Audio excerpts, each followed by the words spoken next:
Welcome to the Rim Break Rodeo. We hope this video helps. You begin by confirming prerequisites and making your first call. Install requests or HTTPX and ensure Python 3.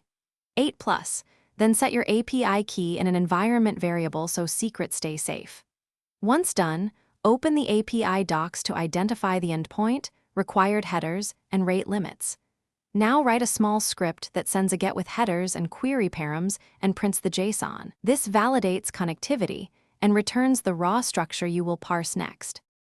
Now you parse and robustly handle responses. Use response. Raise for status and wrap JSON deserialization in try/except to catch malformatted replies. Once parsed into DICs, validate keys with get or in checks to avoid exceptions and convert types as needed. Make requests with timeouts and catch connection error. For transient failures, implement exponential backoff with jitter and on a retry after or X-rate limit headers. This prevents being blocked. Log failures and responses so you can replay problematic cases later. Finish by securing and packaging your work so it's repeatable.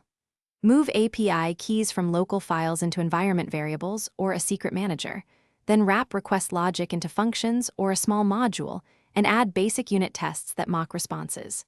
Make sure to document required env vars and rate limits. If something fails, reproduce the call with curl or httpy, inspect request and response headers, and check logs for status codes. This single troubleshooting tip will quickly reveal auth, cores, or format mismatches. Thanks for watching.